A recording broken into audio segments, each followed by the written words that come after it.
major parts තියෙනවා ගොඩාක්.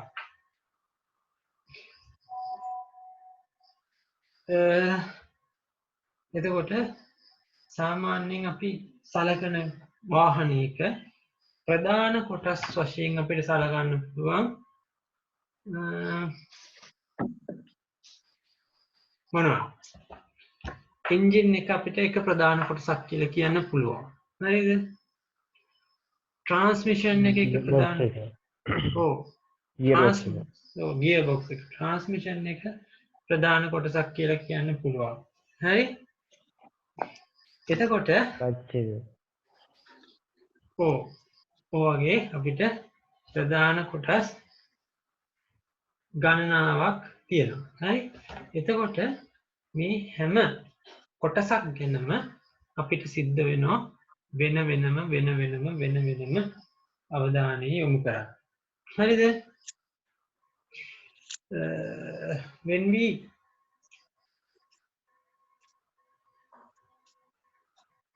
අපි දැන් මොනවා හරි කොටසක් ගැන සුවිශේෂීව සලකනකොට හරිද? ඒ කොටස ගැන අපිට ටිකක් මේ පුළුල්ව ඉගෙන ගන්න සිද්ධ වෙනවා. හරි?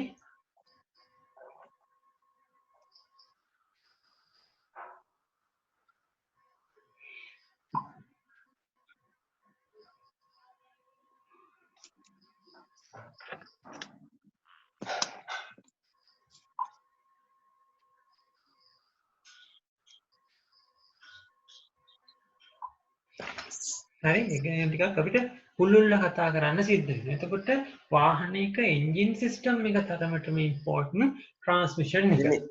හරිද? බබල කෑ ගහන්න එපා. චුටි මහත්තයෝ කෑ ගහන්න එපා. මම මේක හිතන් ඉන්නවා අර අනිත් කට්ටියටත් ඕනි කියු නිසා මේ දාන්න කට්ටියට ඩවුන්ලෝඩ් කරගන්න. මේ එතකොට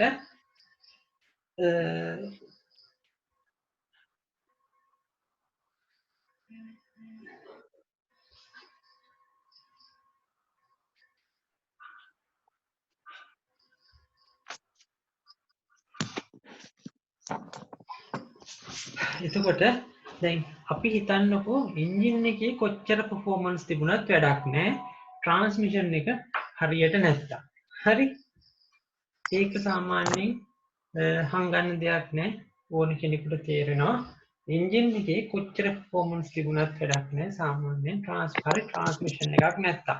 මොකද මේ එන්ජින් එකෙන් නිපදවන ජවය අපි සම්ප්‍රේෂණ පද්ධතිය හරහා තමයි මේ එළවුම් රෝධ වලට ලබා දෙන්නේ. හරි?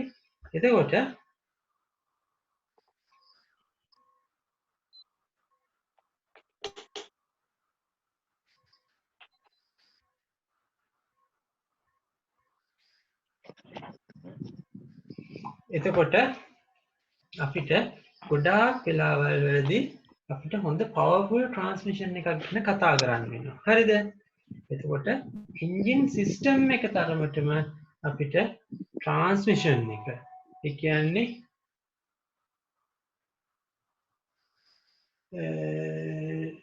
ඩ්‍රයිව් සිස්ටම් එක ට්‍රාන්ස්මිෂන් එක ඒ වගේම ඩ්‍රයිව් සිස්ටම් එක අපිට වැදගත් වෙනවා. හරි? එතකොට අපි මෙන්න මේ සම්ප්‍රේෂණ පද්ධතිය ගැන සලකනකොට සාමාන්‍යයෙන් අපිට සම්ප්‍රේෂණ පද්ධතිය වැදගත් වෙන ආකාර තියෙනවා කීපයක්. හරි? එතකොට සාමාන්‍යයෙන් සම්ප්‍රේෂණ පද්ධතියක් අපි මොකටද පාවිච්චි කරන්නේ? කියන්න බලන්න කට්ටිය මට මයික් ඔන් කරලා. පවර් ට්‍රාන්ස්මිට් කරන්නද? පවර් ට්‍රාන්ස්මිට් කරන්න. එතකොට හරිද? එතකොට මේක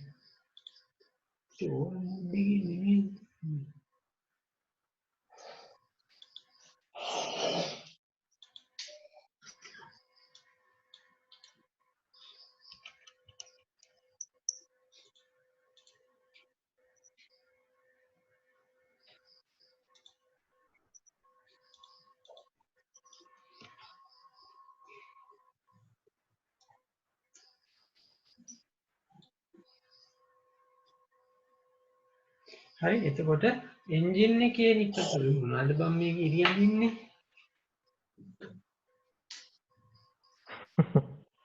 like උදේ හරි එතකොට සාමාන්‍යයෙන් අපි ට්‍රාන්ස්මිෂන් සිස්ටම් එක පාවිච්චි කරන්නේ එන්ජින් එකෙන් එන ජවය ට්‍රාන්ස්මිෂන් එක හරහා එළවුම් රෝධවලට ලබා දෙන්න. හරි එතකොට සාමාන්‍යයෙන් එන්ජින් එකක් ගැන අපි සලකනකොට හරිද අපි එන්ජින් එකක් ගැන සලකනකොට මේ එන්ජින් එකට ඕනේ යම්කිසි චලිත නිදහසක් හරිද යම්කිසි චලිත නිදහසක් එතකොට අපි ඒකට කියනවා එන්ජින් එකේ running freedom එක කියලා හරිද දැන් මට කියන්න බබාලා එන්ජින් එකේ running freedom එක කියලා අපි අදහස් කරන්නේ මොකද්ද ඉංජිමට බරක් මේ වේටයක් නැතුව නොමලි එන්ජින් දවාගන්න එකට පුළුවන් නිදහසේ කැරකෙන්න අවශ්‍ය වෙනවා යම් කිසි නිදහසක්. අපි ඔන්න ඔය නිදහසට කියනවා එන්ජින් එකේ running freedom එක කියලා. හරිද? එතකොට එන්ජින් එකකට අඛණ්ඩව එයාගේ ක්‍රියාකාරීත්වය පවත්වාගෙන යන්න නම් හරිද? හරිද? ඒක අපිට කියන්න පුළුවන් engine wants to be continuous the operation as it is on freedom හරි එතකොට මේ freedom එක තියාගන්න අපි කිසියම් නිදහසක් දෙන්න ඕනේ engine එකට හරිද එතකොට අපි දැන් වාහනයක idling speed එක කියලා කියන්නේ මොකක්ද සාමාන්‍යයෙන් වාහනයක ලැසිදියුම් වේගය කියලා කියන්නේ මොකක්ද What do you mean by idling speed of the engine? බරක් නැතුව නිදහසේ ගමන් මේ ඉංජිම වැඩ ගන්න එක බරක් නැතුව ඒක නැතුව. නිදහසේ එන්ජින් වැඩ ඒ කියන්නේ වේට් එකක් නැතුව ඉංජිමේ තියෙන මේ මම ඇහුවේ idling speed එක කියලා අදහස් කරන්නේ මොකද්ද කට්ටිය? අයිඩලින් ස්පීඩ් එක කියන්නේ එන්ජින් එකෙන් ටෝක් එකක් එන්ජින් එක චලිතය පවත්වාගෙන යන්න ඕන අවම ස්පීඩ් එක. අන්න හරි. එන්ජිමේ ක්‍රියාකාරීත්වය එයාට ඒ කියන්නේ එන්ජින් එකේ ක්‍රියාකාරීත්වය පවත්වාගෙන යන්න පුළුවන් අවම වේගයට තමයි අපි කියන්නේ මොකක් කියලාද ඔය? Idle speed. idling speed එක. හරිද? එතකොට සාමාන්‍යයෙන් දැන් මෙතන ඉන්න කවුරුත් මං හිතන්නේ වාහනයක් දෙකක් තුනක් එලවපු මහත්තුරුනේ. දැන් කන්දක හිම වාහනේ යන්න ගිහින් ඉවර වෙලා සාමාන්‍යයෙන් ওই වාහනේ දෙදරලා සමහරක් වෙලාවල් නවතින්න හදනවා. ඇයි එහෙම වෙන්නේ? අයිඩල් ස්පීඩ් එක මදි වුණා. idle speed එක වදුනාම නෙමෙයි. නෑ දෙදලා නතර වෙන්නේ. freedom එක නැති වුණා. හරිද? අයිඩින් ෆ්‍රීඩම් එක නැති වුණා ඔව් එන්ජින් එකට running freedom එක නැති වුණාම. හරිද? කියන්නේ මොන හරි වෙලාවක එන්ජින් එකට යාගේ running freedom එක නැති වුණ ගමන් එයා දඩ ගාලා දෙදරලා නවතින්න උත්සාහ කරනවා. හරිද? එතකොට දැන් එන්ජින් එක ස්ටාර්ට් කරාට පස්සේ හරිද? after start the engine හරිද? එතකොට එන්ජින් එක කොහොම idling speed එකේ කොහොම දුවනවා. දුවනකොට අපි මේක engage කරනවා gear එකකට. හරිද? මෙන්න දුවන වාහනේ අපි engage කරනවා gear එකකට. gear එකට engage කරලා හිමින් clutch එක අතාරිනවා. හිමින් clutch එක අතාරනකොට මොකද්ද වෙන්නේ? හිමින් වාහනේ එමින් ගමන් කරන්න පටන් ගන්නවා. ඔව් හිමින් වාහනේ හිමින් ඉස්සරහට ගමන් කරන්න පටන් ගන්නවා. එතකොට මේ වාහනේ ඇයි මෙහෙම හිමින් ඉස්සරහට ගමන් කරන්න පටන් ගන්නෙ? running freedom එක. ඔය කිව්වේ පාර හැම ඔයටම running freedom එක. මේ යකෝ එන්ජින් එකේ නිපද වෙන ව්‍යාපාරත් එන්ජින් එකේ නිපද වෙන ව්‍යාවර්තය රෝධවලට ගමන් කරලා එළවුම් රෝධවලට ගමන් කරලා මොකක් හරි ක්‍රමවේදයක් කරහා ගමන් කරන රෝධවලට. හරිද? The torque produced by the engine transmit to the drive wheel. As a result of that, engine vehicle was start to the drive. හරි? එතකොට මෙන්න මේ විදිහට අපිට ට්‍රාන්ස්මිෂන් එක හරහා කියන්නේ සම්ප්‍රේෂණ පද්ධතිය හරහා එන්ජින් එක මගින් නිපදවන ව්‍යාවර්තය එළවුම් රෝධ වලට ලබා දෙන්න පුළුවන්. හරි? එතකොට සාමාන්‍යයෙන් එන්ජින් එක නිපදවන්නේ මොන වගේ ජවයක්ද? What set of energy produced by the engine?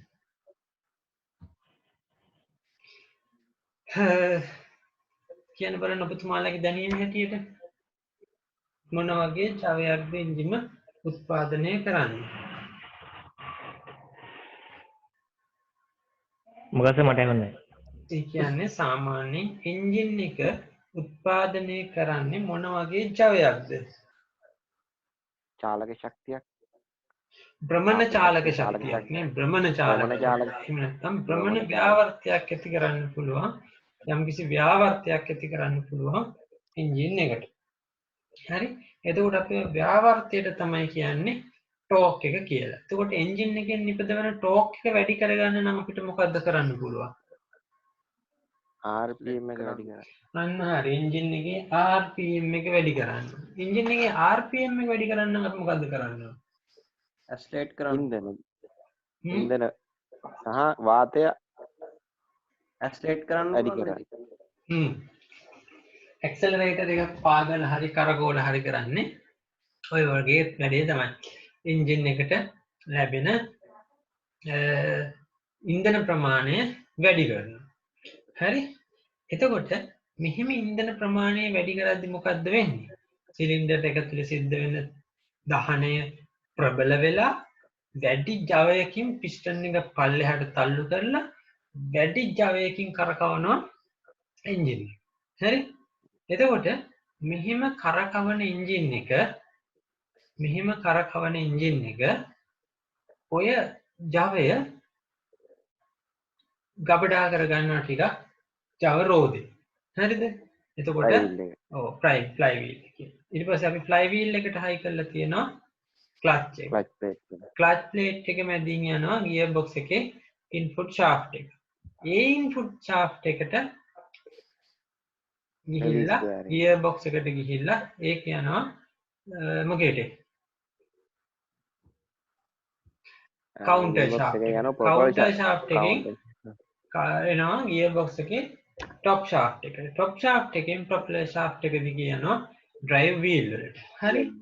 ඕක තමයි that is the general power flow of the engine.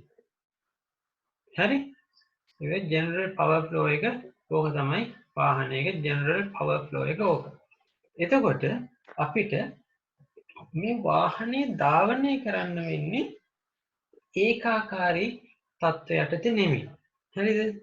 මේ වාහනේ අපිට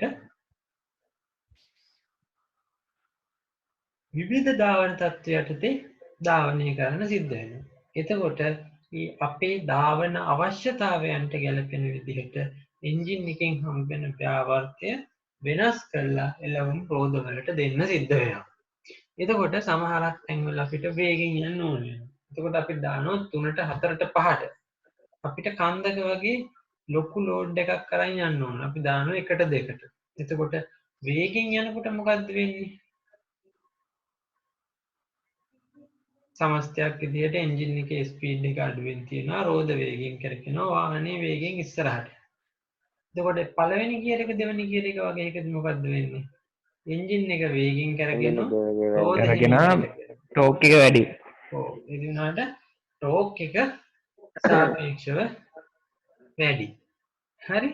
එතකොට අපි තව එක දෙයක් බලාපොරොත්තු වෙනවා ගියර් බොක්ස් එකකින්. ඒ තමයි වාහනේ ධාවනය වෙන විවිධ තත්ත්වයන්ට ගැලපෙන විදිහට එන්ජින් එකකින් ලැබෙන ව්‍යාවර්තය අරගෙන ඒක ඒ ධාවන තත්ත්වයන්ට ගැලපෙන විදිහට වෙනස් කරලා එළවුම් රෝද වලට ලබා දෙන එක. ලබන්නේ. හරි. හරි.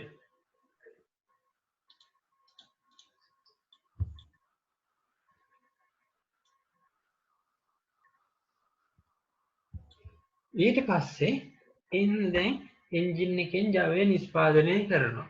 නිෂ්පාදනය කරලා ඉවරලා ওই ජවය ගියර් බොක්ස් එකට ට්‍රාන්ස්මිට් කරන්න එනවා. එහෙම එනකොට එයාට පළවෙනි තැනදි හම්බ වෙනවා ක්ලච් එක. හරිද? ක්ලච් එක. මේ ක්ලච් එක කියන්නේ මොන වගේ ඩිවයිස් එකක්ද?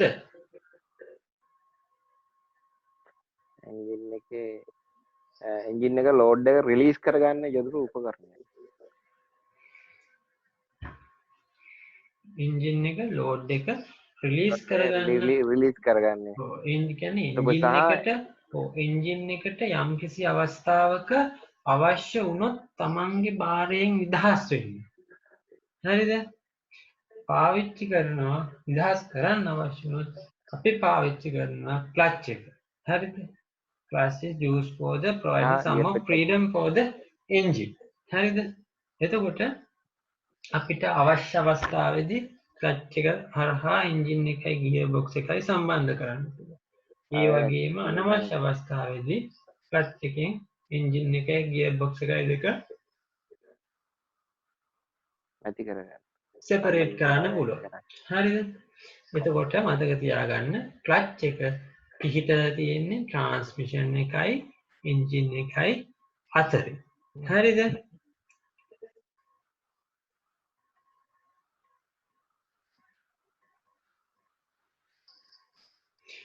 හරි. එතකොට අපි කලින් රූපේ දැවලුවතින් ක්ලච් එක තමයි මෙන්න මේ පිහිටලා තියෙන්නේ.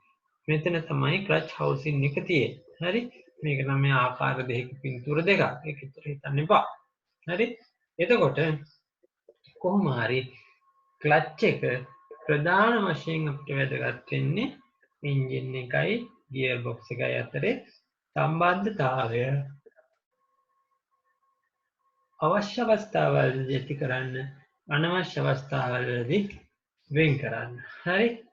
එතකොට මේ ක්ලච් එක තියෙන තැන එකයි හැබැයි මේකේ ලේඅවුට් එක මොඩල් එකෙන් මොඩල් එකට වාහනින් වාහනයට වෙනස් වෙන්න පුළුවන්. එතකොට මේ සාමාන්‍යදී එන්ජින් එකේ දැන් ප්‍රධාන කාර්යය ක්ලච් එක සමතය ඇති කිරීම නිසා එන්ජින් එකේ බර රිලීස් කර ගැනීමත් ඒ කාරණාත් එක්කම තියෙන එකක් නේද? ඔව් ඉතින්. ඔව්. ප්‍රධාන කාරණාව අරකද මේකද? මෙහෙම අපි ඉස්සරහට යන් හිමිහිට එතකොට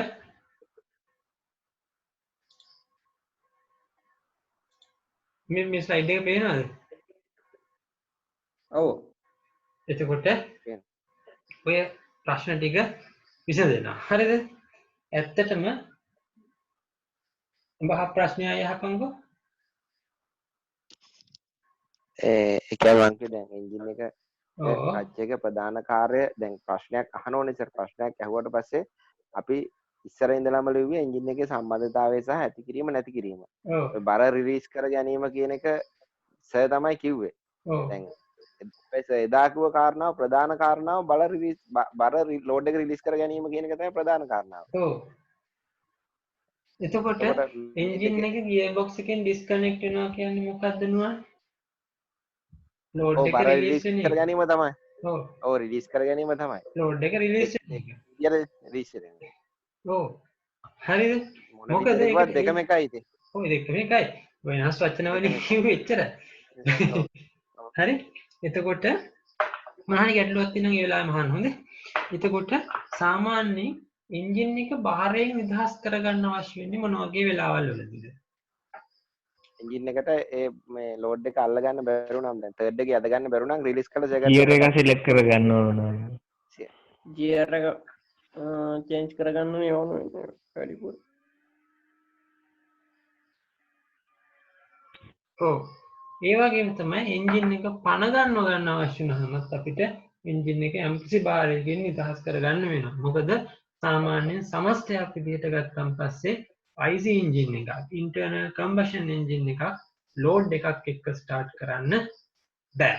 හරි ඒ හින්දා එහෙම අවස්ථාවක බාරයෙන් නිදහස් කරලා තමයි එන්ජින් එක අපි ස්ටාර්ට් කරගන්න ඕනේ. හරි මං කියව කතාව පැහැදිලිද? හරි පැහැදිලි සර්. මුකුත් ගැටලුවක් නෑ නේද? නෑ. හරි. හරි ඊට පස්සේ the clutch has four main functions. හරිද? clutch එකට අපි සාමාන්‍යයෙන් clutch එක අපි clutch එකේ තියෙන ප්‍රධාන functions හතරක් මූලික අවස්ථා හතරක් ඉටු කරගන්න තමයි අපි සාමාන්‍යයෙන් clutch එක පාවිච්චි කරන්නේ. හරිද? it can disengage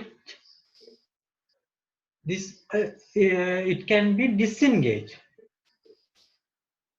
This allows the engine cranking and permit the engine to run freely without delivering power to the transmission. හරිද? හිතන්නකෝ මොනවා හරි හේතුවක් නිසා නියුට්‍රල් කරලා නැහැ කියලා ගියර් බොක්ස් එකේ. හරිද? In this case let we see the gearbox it is not in the neutral position. හරි? gearbox එක neutral එකේ නැහැ. මොනවා හරි ක්‍රමයකින් load එකක් engage වෙලා තියෙනවා. මෙහෙම තියෙන අවස්ථාවේ අපි clutch එක පෑගුවා කියලා කියන්නේ. clutch pedal එක පල්ලෙහාට පෑගුවා කියලා කියන්නේ පල්ලෙහාට යවුවා කියලා කියන්නේ මොකද්ද වෙන්නේ? engine එක load engine එක release වෙනවා. බාරයෙන් නිදහස් වෙනවා. හරිද? engine එක යාගේ load එකෙන් release වෙනවා. එතකොට පුළුවන් අපිට start motor එක දාලා engine එක කරකවලා start කරගන්න. හරිද? engine එක කරකවලා start කරගත්තට පස්සේදී එයාට තියෙනවා running freedom එකක්. එයා කිසියම් ව්‍යාවර්තයක් නිපදවනවා. එතකොට ඒ ව්‍යාවර්තයෙන් යම්කිසි ප්‍රතිශතයක් අපිට පුළුවන් transmission එක හරහා යවලා එළවුම් රෝධ වලට ලබා දීලා වාහනේ චලිතය ආරම්භ කරන්න. හරිද? එතකොට අපි clutch එකෙන් බලාපොරොත්තු වෙන එක දෙයක් තමයි ওই විදිහට වාහනේ ස්ටාර්ට් කරගන්න අවශ්‍ය ෆ්‍රීඩම් එක දෙන එක. හරි? එතකොට සාමාන්‍යයෙන් අපි කියනවා වාහනේ ස්ටාර්ට් කරද්දී ගියර් බොක්ස් එක නියුට්‍රල් එකේ තිබුණා. ගියර් පෙට්ටිය නියුට්‍රල් එකේ තිබුණා. ක්ලච් එක පාගලා ස්ටාර්ටර් මෝටර් එක ගහන්න කියලා. ඇයි එහෙම කියන්න හේතුව?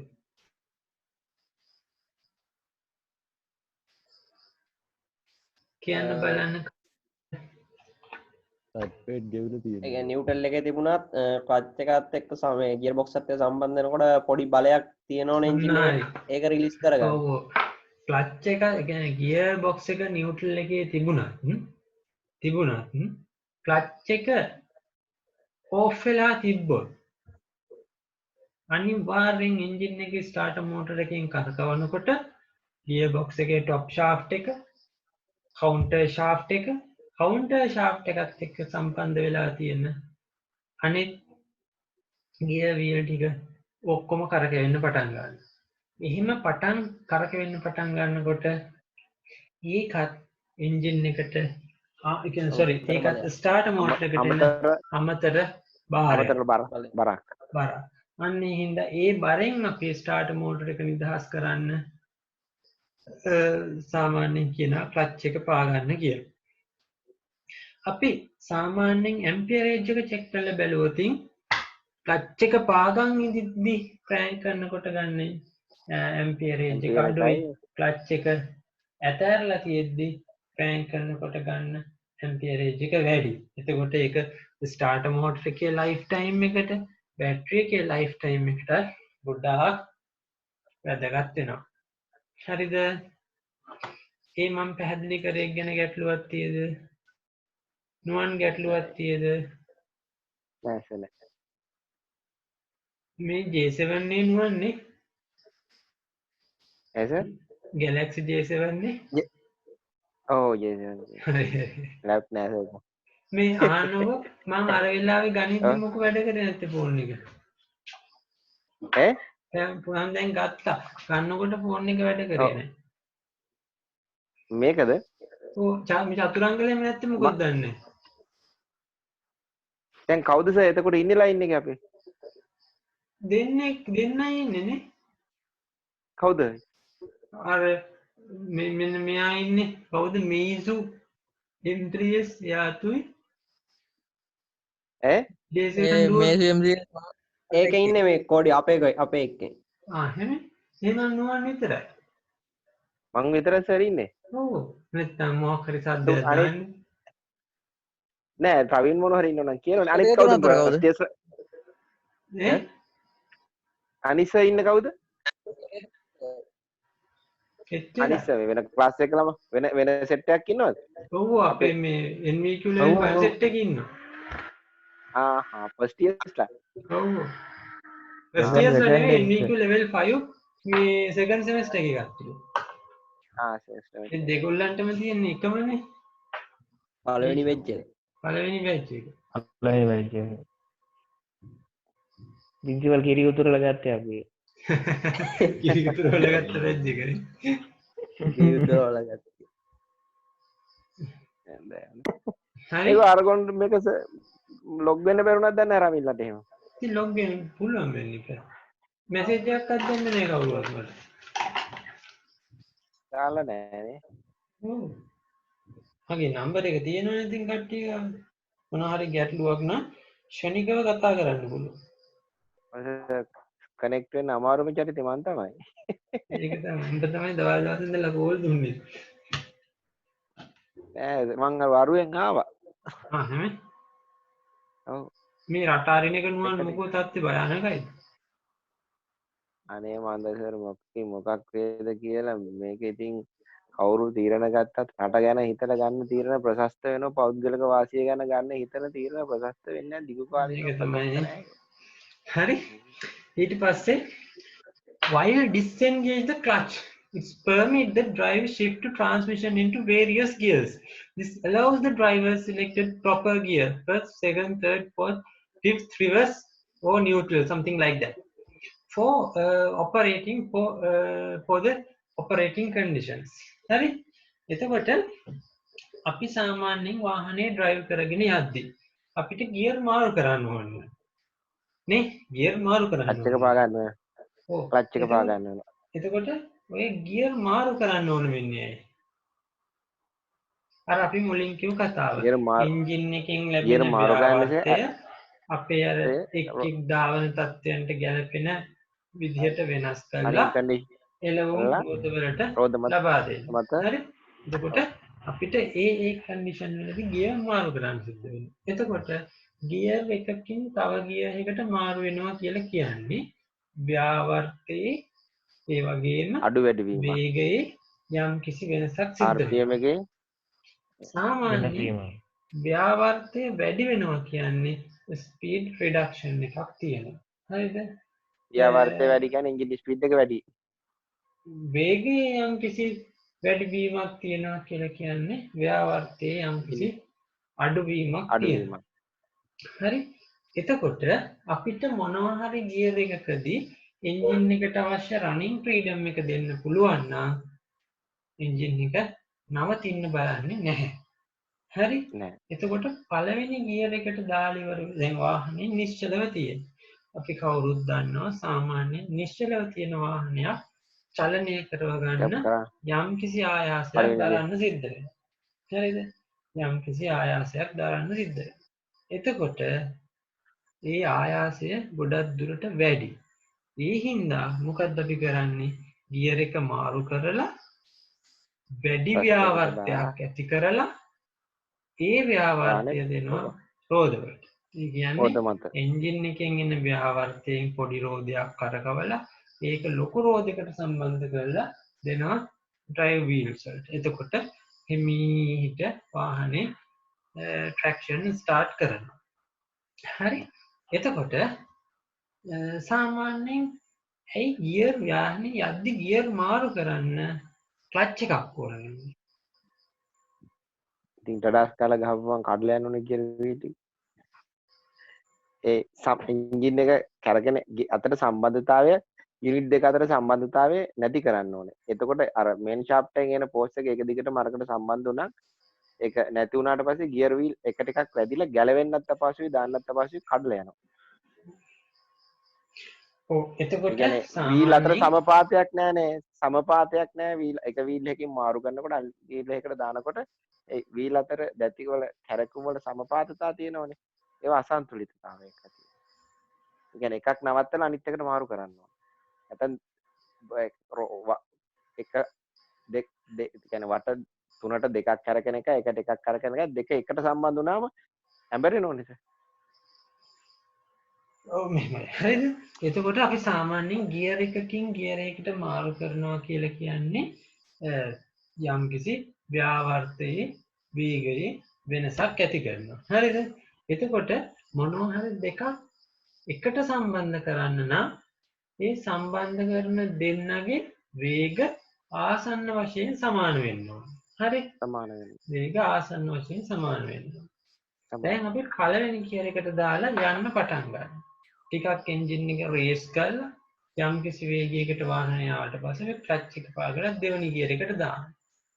ඒකෙත් යම්කිසි වේගයකට ආවට පස්සේ අපි ආයෙත් 3ට දානවා. ඒකෙත් යම්කිසි වේගයකට ආවම 4ට දාලා ඒකෙත් යම්කිසි වේගයකට ආවට පස්සේ 5ට දානවා. එතකොට මේ පළවෙනි ගියර් එකෙන් දෙවෙනි එකට දාද්දි වෙනවා යම්කිසි වෙනසක්. ඒ කියන්නේ එන්ජින් එකෙන් ලැබෙන ව්‍යාවර්තය යම්කිසි ප්‍රමාණයකින් අඩු කරලා කියන්නේ ව්‍යාවර්තය යම්කිසි අඩුවක් ඇති කරලා ඒකෙන් අපි ඊට වැඩිය යම්කිසි වැඩි වේගයක් ලබාගෙන ඒක දෙනවා එළවුම් රෝධරයට. හරි? එතකොට මෙන්න මේ විදිහට කරද්දි ඒක එතකොට එන්ජින් එක පැත්තෙන් එන බලය එන්ජින් එක පැත්තෙන් එන වීල් ටික වෙනම තියෙනවා. අර පැත්තට එළියට යන ටික වෙනම තියෙනවා. එතකොට මෙන්න මේ එන ටිකයි යන ටිකයි එකට සම්බන්ධ කරගන්න අවස්ථාවේ කිසියම් සමතුලිතතාවයක් ඇති කරගන්න. ඒ කියන්නේ සින්ක්‍රොනයිසිං ඇක්ෂන් එකක් ඕන. වේග සමාන කරගන්න ඕන. අන්න ඒකට ඒක කරගන්න උදව්වකට තමයි අපි ක්ලච් එක පාගන්නේ. ඒතකොට ක්ලච් එක පෑගුවම පස්සේ මොකද්ද වෙන්නේ? එන්ජින් එකෙන් টොප් ෂාෆ්ට් එක ඩිස්කනෙක්ට් වෙනවා. එතකොට යන්තම් টොප් ෂාෆ්ට් එක කැරකෙනවා. හැබැයි සාමාන්‍ය ලෝඩ් එකක් ආවට පස්සේදී ලේසියෙන් টොප් ෂාෆ්ට් එකේ ස්පීඩ් එකට ඇවිල්ලා ගියර්ස් දෙක ඉන්ටර්කනෙක්ට් කරගන්න පුළුවන් වෙනවා. ඊට පස්සේ හිමීහිට ක්ලච් එක අතාරිනකොට එන්ජින් එකත් එක්ක සම්බන්ධ වෙලා මේක කැරකෙන්න පටන් ගන්නවා. සර් ඕකට හාත්පසින්ම වෙනස් වෙනවා টොප් එකේ ගිහලා තර්ඩ් එකට ගහනකොට.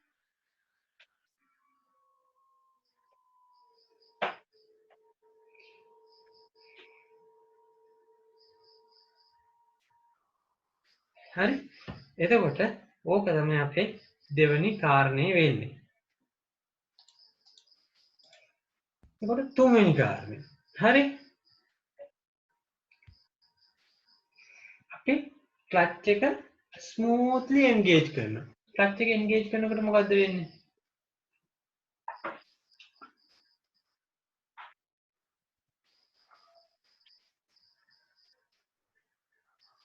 අපි ක්ලච් එක හිමීන් අතාරිනකොට මොකද්ද වෙන්නේ? එන්ජින් එකෙන් පවර් එක ගියර් බොක්ස් එක පැත්තට යනවා. අන්න හරි. එන්ජින් එකේ ප්‍රොඩියුස් වෙන පවර් එක හිමීන් යන්න පටන් ගන්නවා ගියර් බොක්ස් එක පැත්තට. එතකොට අපිට ඉම්පැක්ට් එකක් නැතුව බොහෝම සුමටව ස්මූත්ලි හරිද ටෝක් එක ට්‍රාන්ස්ෆර් කරන්න පුළුවන් ගියර් බොක්ස් එකට. එතකොට මොනවද ගැස්සිලි පැද්දිලි මොනවත් නැහැ. අර පැත්තෙන් එන ටෝක් එක හිමීන් ගියර් බොක්ස් එක පැත්තට ගිහලා එතනින් ට්‍රාන්ස්මිට් වෙලා ඔහොම යනවා. හරි? when engaging the clutch transmit power the engine to transmission all slipping has stopped. එතකොට ක්ලච් එක සාමාන්‍යයෙන් full engage වෙනකොට slip එකක් නැහැ. ඒ කියන්නේ ක්ලච් friction plate එක flywheel එකයි pressure plate එක අතර slip වෙන්නේ සාමාන්‍ය විදිහට හෝම transmit වෙලා යනවා engine එකට power. sorry engine එකේ ඉඳලා drive wheel වලට power හිමීන් transmit වෙලා යනවා. හරි? එතකොට අපි සාමාන්‍යයෙන් ඔය මූලික කාරණා ඉටු කරගන්න අපි ක්ලච් එකක් පාවිච්චි කරනවා. හැබැයි ඔයිට අමතරව ක්ලච් එක වැඩ කරනවා තව ගියර් බොක්ස් එකේ අනිත් කොටස් වල ආරක්ෂකය විදිහට. මොකද ඩ්‍රයිව් වීල් මොනවා හරි හේතුවක් නිසා බ්ලොක් වුණොත් එන්ජින් එක කන්ටිනියස්ලි කැරගෙනවා නම් ක්ලච් එකෙන් ස්ලිප් වෙලා තමයි සාමාන්‍යයෙන් අනිත් කොටස් වලට අවශ්‍ය ආරක්ෂාව සැපෙන්නේ. හරි? අඩු ගියර වල යනකොට ක්ලච් ප්ලේට් එකට බලපාන.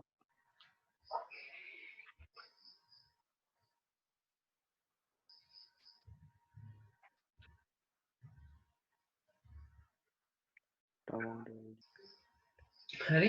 ඊට පස්සේ මේ තියෙන්නේ අපි අර කලින් කිව් කතාව වාහනේ එන්ජින් එක ස්ටාර්ට් කරගන්නයි ක්ලච් එකක් ඕන වෙන්නේ කියලා. සාමාන්‍යයෙන් අපිට වාහනේ එන්ජින් එක ස්ටාර්ට් කරගන්න කොයි වගේ RPM එකකින් කරකවා ගන්න වේද? 750ක්වත් කරකවා ගන්නවා. 750ක් නෙමෙයි අඩුම ගානේ 300ක්වත්.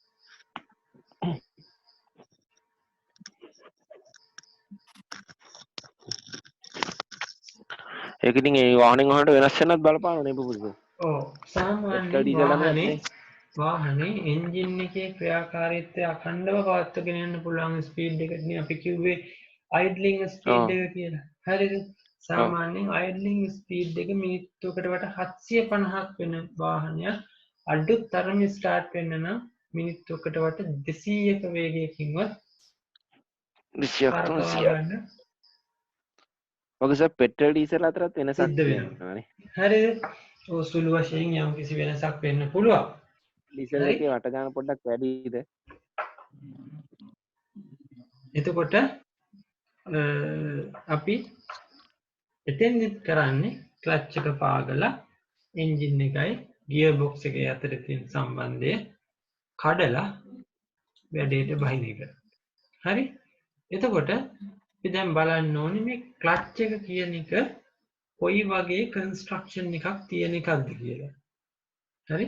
ක්ලච් එක මොන වගේ කන්ස්ට්‍රක්ෂන් එකක් තියෙන එකක්ද කියලා.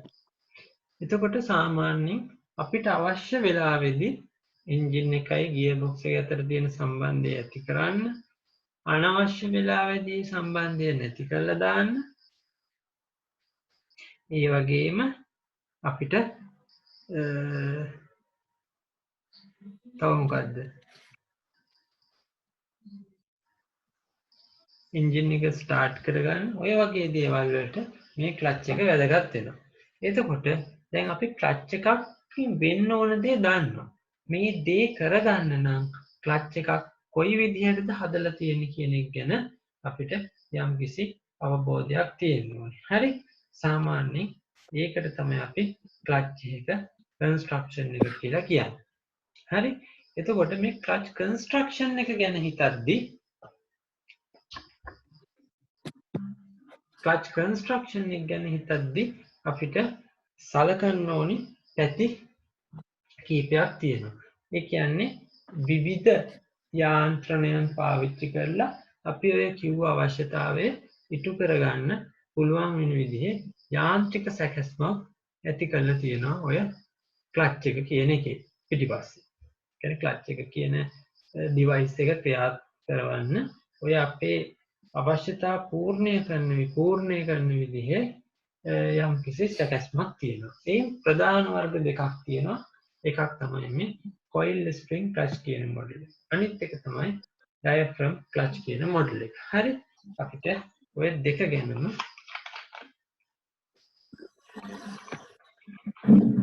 යම් කිසි දෙයක් ඉගෙන ගන්න තියෙනවා. හරි? එතකොට සාමාන්‍යයෙන් ක්ලච් එක කන්ස්ට්‍රක්ෂන් එක කොයි වගේද? ක්ලච් කන්ස්ට්‍රක්ෂන් එක මොන වගේද? කුෂන් ස්ප්‍රින් තියෙනවා, කුෂන් දුණු තියෙනවා. එතකොට ඇස්බෙස්ටෝස් වලින් හදපු ප්ලේට් එකක් තියෙනවා, හබ් එකක් තියෙනවා. සියල්ල එකට එකතු කරලා රත්න වෙන්න ගිනි ගන්න නැති වෙන්න හීට් එකට ඔරොත්තු දෙන්න සහ මේ දිගු කාලයක පැවැත්මට යොදපු ආකෘතිය. කියන්න බලන්න.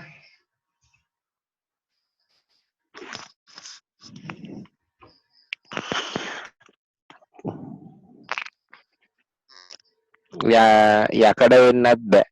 යකඩ දෙකක් අතර තියෙන මාධ්‍යයක්නේ. එතකොට ඒ දෙකට ඔරොත්තු වෙන්නත් ඕන, හීට් එක ට්‍රාන්ස්මිෂන් කරන්න පුළුවන් වෙන්නත් ඕන, කුෂන් ස්ප්‍රින් තියෙනවා, කුෂන් දුනු තියෙනවා, හබ් එකක් තියෙනවා. එතකොට ඔය සියල්ලම එකතුවක් කළා ඇඹරුම දරාගන්න ඇඹරුම ක්ලච් ප්ලේට් එකකින් ඇඹරුමක් සහ කොටස් කීපයක් මේ කරගෙන හදපු එකතුවක් එකතු කළාට යුනිට් එක. ඔව් සාමාන්‍යයෙන් ක්ලච් එකක් ගත්තම පස්සේ ඒකේ තියෙනවා ප්‍රධාන කොටස් ගණනාවක්. හරිද? ඒක තමයි ක්ලච් හවුසින් එක තියෙන්නේ. ඔය ක්ලච් හවුසින් එකෙන් තමයි සාමාන්‍ය ක්ලච් කවර් එකේ තමයි සාමාන්‍යයෙන් ක්ලච් කුෂන් දුනු සෙට් සම්බන්ධයෙන්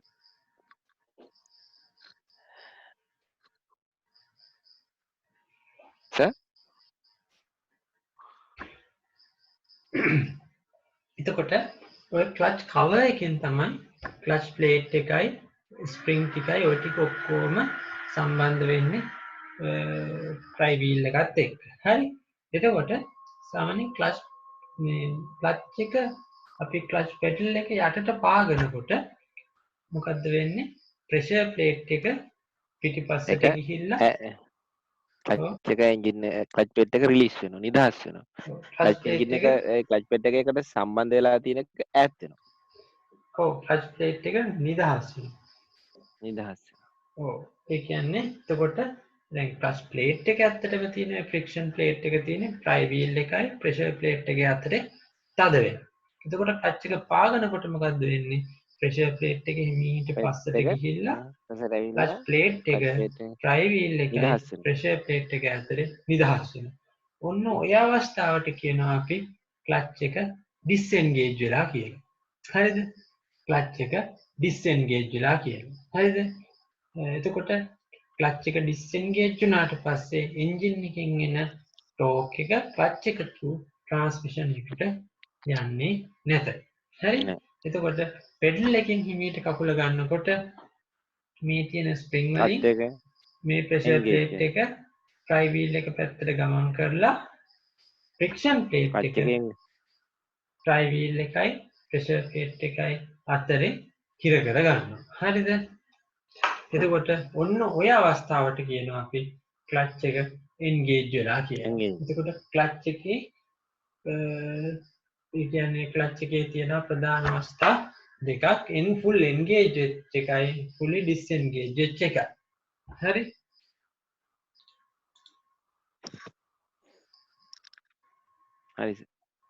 හරි. එතකොට the typical clutch of the typical clutch consists the three main parts. Hurry. Engine flywheel, friction disc and pressure plate. What clutch assembly එකේ තියෙනවා three major parts. හරි? එතකොට flywheel එකත් clutch එකේ කොටසක්, friction plate එකත් clutch එකේ කොටසක්, pressure plate එකත් clutch එකේ කොටසක්. හරිද? එතකොට මේ ඔක්කොම මේකේ driving members ලා. හරි? එතකොට clutch plate එක, pressure plate එක, friction plate එක නේ. They attach to the rotating engine crankshaft. The friction disc is driven member, also called driven plate and driven plate. හරි? එතකොට friction plate එක මොකක්ද? flywheel plate එකේ තියෙන මේ clutch එක set වෙන කොටස පැත්ත.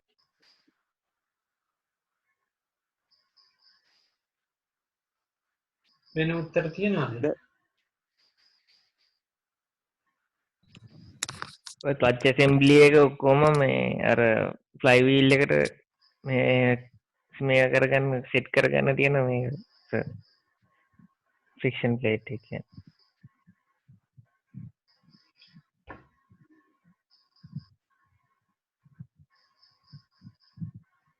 හරි. එතකොට සාමාන්‍යයෙන් මේ ක්ලච් ප්ලේට් ෆ්‍රික්ෂන් ප්ලේට් එක තමයි ෆ්ලයි වීල් එකයි ප්‍රෙෂර් ප්ලේට් එකයි අතරේ හිර වෙන්නේ. හරි. එහෙම හිර වෙනකොට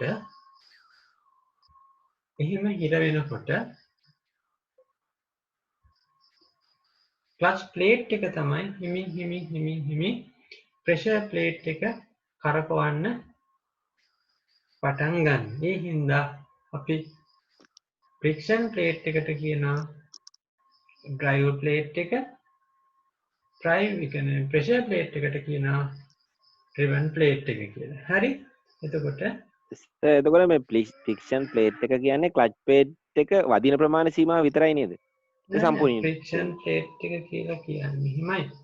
ඒවට අපි කියනවා ෆ්‍රික්ෂන් පෑඩ් කියලා. ඝර්ෂණ පෝරු කියලා. හරිද? ෆ්‍රික්ෂන් ප්ලේට් එක කියලා ඇත්තටම අපි කියන්නේ ඔය සමස්ත ඝර්ෂණ තැටිය කියන එකට. ඉතින් ඒක මම දන්න විදිහට නම් සමස්තයක් විදිහට කියන්නේ ක්ලච් ප්ලේට් එකටම තමයි. අරවට අපි කියනවා ඝර්ෂණ පෝරු කියලා. මේ ෆ්‍රික්ෂන් පෑඩ් කියලා. ඒ කන්ටැක්ට් වෙන පෑඩ් වලට. ක්ලච් ප්ලේට් එකයි ප්‍රෙෂර් ප්ලේට් එකයි ෆ්‍රික්ෂන් ප්ලේට් එකයි නේ තියෙන්නේ. එතකොට ෆ්‍රික්ෂන් ප්ලේට් එක කියනකොට ෆ්ලයි වීල් එකේ තියෙන කොටසනේ. ප්‍රෙෂර් ප්ලේට් එකයි ෆ්‍රික්ෂන් ප්ලේට් එකයි. ඔව් එහෙම අපිට වෙන් කරගන්න පුළුවන්. මෙහෙමයි.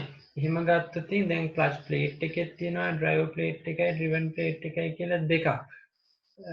ඔව් ක්ලච් ප්ලේට් එකේ අර ෆ්ලයි වීල් එක පැත්තට සෙට් වෙන එක ඩ්‍රයිව් ප්ලේට් එක, අනිත් පැත්තට සෙට් වෙන එක ඩ්‍රිවන් ප්ලේට් එක. ඩ්‍රිවන් ප්ලේට් එකේ තමයි ෆ්‍රික්ෂන් ඒරියා එක තියෙන්නේ. එහෙම ඕක තව දුරටත් ඉතින් වර්ගීකරණය කරගන්න පුළුවන්. ඒක ඇති වැරද්දක් නෑ. අර නෑ සර් නෑ. අර මේ කොටස් ප්‍රධාන වශයෙන් සර් ඉස්සෙල්ලා අංග තුනක් සඳහන් කරානේ.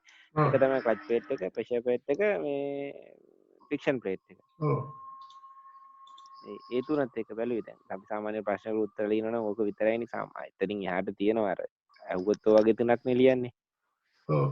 ඒ ප්‍රධාන කොටස් තුනයි කියලා කිව්වේ මේ ෆ්ලයි වීල් එකයි ෆ්ලයි වීල් එකයි ප්‍රෙෂර් ප්ලේට් එකයි ක්ලච් ප්ලේට් එකයි ප්‍රෙෂර් ප්ලේට් එකයි. හරිද? වැරදියට තේරුම් ගන්න එපා. ෆ්ලයි වීල් එකයි ප්‍රෙෂර් ප්ලේට් එකයි ෆ්‍රික්ෂන් ඩිස්ක් එකයි. ෆ්‍රික්ෂන් ඩිස්ක් කියන්නේ ක්ලච් ප්ලේට් එක ක්‍රමයේ සර් නේ. ඔව්. ක්ලච් ප්ලේට් එකයි ප්‍රෙෂර් ප්ලේට් එකයි ෆ්ලයි වීල් එකයි කිව්වත් හරිනේ සර්. ඔව් අවුලක් නෑ ඉතින්. ෂේප් ෆ්‍රික්ෂන් ඩිස්ක් එක කියන්නේ දෙපැත්තට අර ඩ්‍රිවන් ඩ්‍රයිව් ප්ලේට් එක සෙට් වෙන නිසානේ නේ. හරිද මං අහපු දේ වැරදිද? හරි අවුලක් නෑ.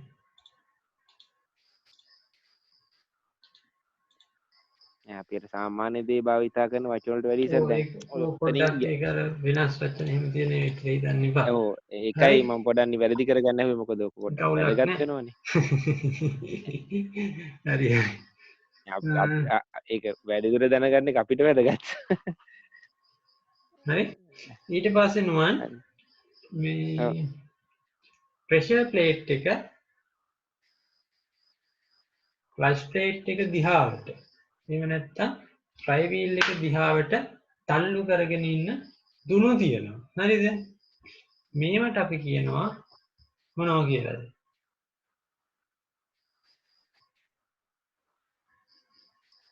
පීඩන දුනු එහෙම නැත්නම් ප්‍රෙෂර් ස්ප්‍රින්ග් කියලා. හරි. එතකොට මේ ප්‍රෙෂර් ස්ප්‍රින්ග් වලින් තමයි ප්‍රෙෂර් ප්ලේට් එක ඉස්සරහට තල්ලු කරගෙන ඉන්නේ. තද කරගෙන ඉන්නේ. හරි? එතකොට මේ දුනු වල ක්‍රියාත්මක වෙන අභිලම්බ තෙරපීම තමයි සාමාන්‍යයෙන් ෆ්‍රික්ෂන් ප්ලේට් එකේ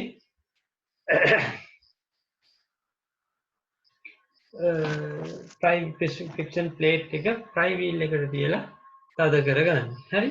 එතකොට මේ දුනු දුර්වල වුණොත් අනිවාර්යෙන් ක්ලච් ප්ලේට් එක ප්‍රෙෂර් ප්ලේට් එකයි ඩ්‍රයිව් වීල් එකයි අතරේ ස්ලිප් වෙවි තියෙයි. හරි?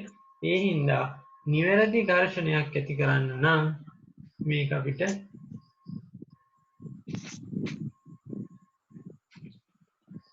ඉතාමත් වැදගත් වෙනවා.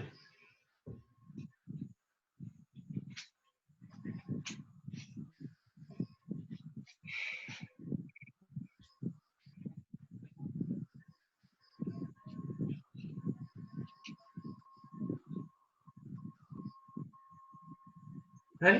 එතකොට අපි ඊළඟට තව දැනගන්න ඕනේ විශේෂ දෙයක් තියෙනවා. සාමාන්‍යයෙන් මේ ට්‍රාන්ස්මිෂන් එකේ ඉන්පුට් ෂාෆ්ට් එකයි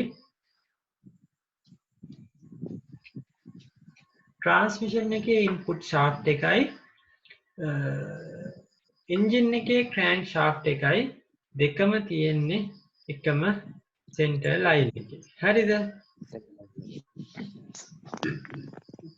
ඊට පස්සේ මේ ට්‍රාන්ස්මිෂන් එකේ ඉන්පුට් ෂාෆ්ට් එක හරිද? පොඩ්ඩක් ඇතුළට යනවා ක්‍රෑන්ක් ෂාෆ්ට් එකේ. එහෙම නැත්නම් ඩ්‍රයිව් වීල් එකේ. පයිලට් රේසර් එක. එතකොට මෙන්න මේ ගියර් බොක්ස් එකේ ටොප් ෂාෆ්ට් එකේ කෙලවර ගයිඩ් කරලා තියාගන්න තියෙනවා චූටි බෙයාරින් එකක්. මේකට කියනවා අපි පයිලට් බෙයාරින් එක කියලා. මේ පයිලට් බෙයාරින් එක බොහෝ දුරට රෝලර් බෙයාරින් එකක් වෙන්න පුළුවන්. එහෙම නැත්නම් බුෂ් බෙයාරින් එකක් වෙන්න පුළුවන්. එහෙම නැත්නම් නීඩල් බෙයාරින් එකක් වෙන්න පුළුවන්. හරි? එතකොට මේ අපි කියන පයිලට් බෙයාරින් එක සපෝට් කරනවා ට්‍රාන්ස්මිෂන් එකේ ඉන්පුට් ෂාෆ්ට් එකේ එන්ඩ් එකට. හරි? එයාට යාගේ ස්ථායීතාවය තියාගන්න. හරි?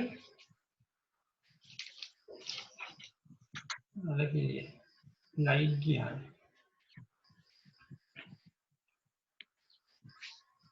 ඔදිවර් ගියේ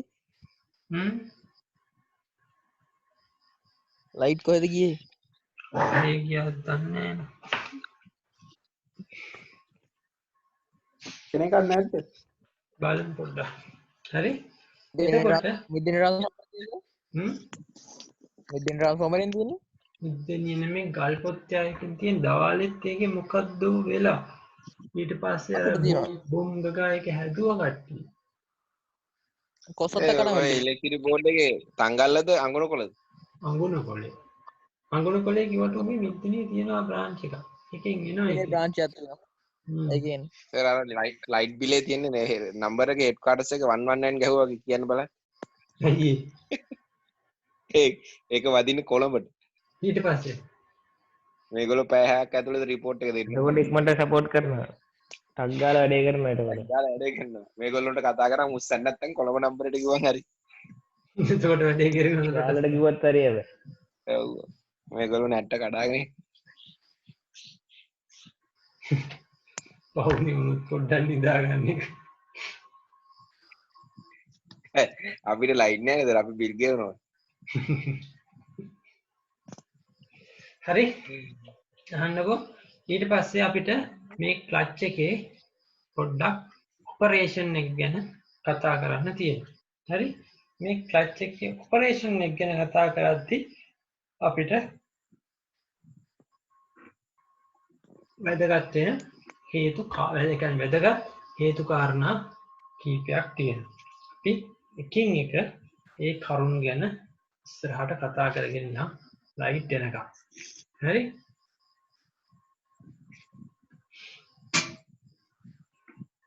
එතකොට සාමාන්‍යයෙන් අපි ක්ලච් එක ඩිස්එන්ගේජ් කරන්න ගියාම වෙන ඔපරේෂන් එක මොකද්ද?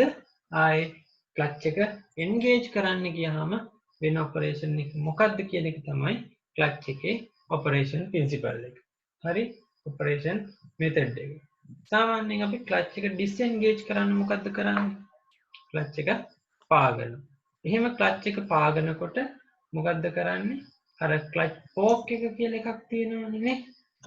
ඒකේ රිලීස් බෑරින් ගිහලා ෆින්ගර්ස් වල වදිනවා. ඔව් ක්ලච් එකේ ඒ ක්ලච් ෆෝක් එක කියලා එකක් තියෙනවා. අපි ඔය ක්ලච් පෙඩල් එකෙන් එන ජාලක ශක්තිය කෙලින් සම්බන්ධ වෙන්නේ ඔය ක්ලච් ෆෝක් එකට. ක්ලච් ෆෝක් එකට සම්බන්ධ වුණාට පස්සේ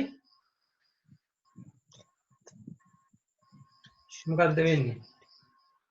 ක්ලච් ෆෝක් එක හිමින් ඉස්සරහට ගිහිල්ලා රිලීස් බෑරින් ඔව් රිලීස් බෑරින් එකෙන් ෆින්ගර්ස් තල්ලු කරනවා ඉස්සරහට. එහෙම ඉස්සරහට තල්ලු කරනකොට ඒ ෆින්ගර්ස් මොකද්ද කරන්නේ? ෆින්ගර්ස් වල අනිත් කෙළවරවල් අර දුනු ආතතිය අභිභවාගෙන ප්‍රෙෂර් ප්ලේට් එක උඩට උස්සනවා. එහෙම ප්‍රෙෂර් ප්ලේට් එක උඩට උස්සනකොට ක්ලච් ප්ලේට් එක ප්‍රෙෂර් ප්ලේට් එකයි ෆ්ලයිවීල් එක අතරේ නිදහසේ සම්බන්ධ වෙන්න පටන් ගන්නවා. හරිද?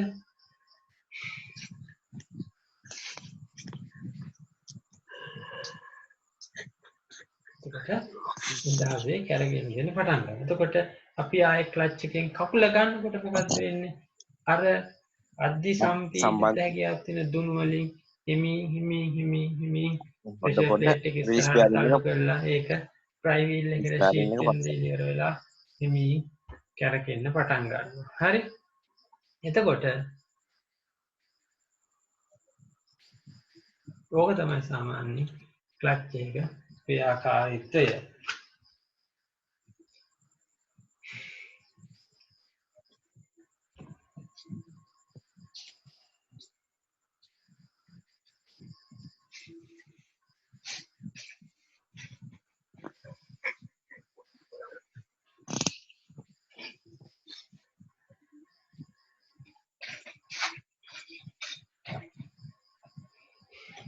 එතකොට අපි ක්ලච් එක ක්‍රොස් සෙක්ෂන් එකක් ගත්තට පස්සේ මෙන්න මේ විදිහට තමයි අපිට මේක දකින්න පුළුවන් වෙන්නේ. හරි? එතකොට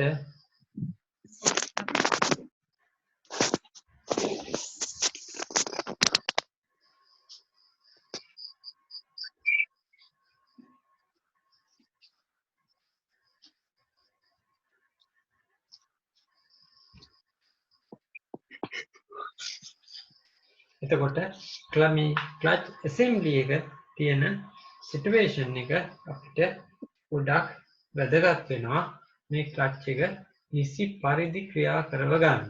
හරි?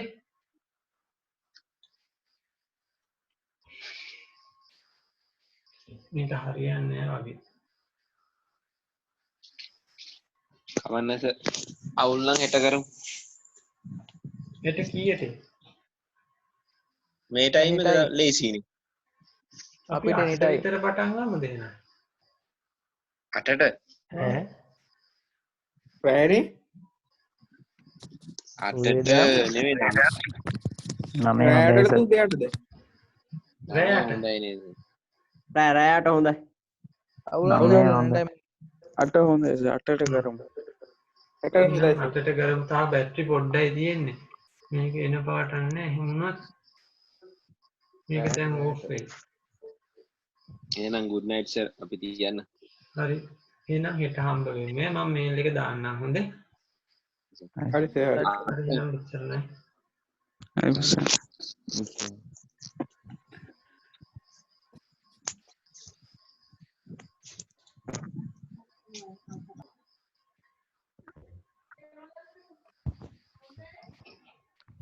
Okay.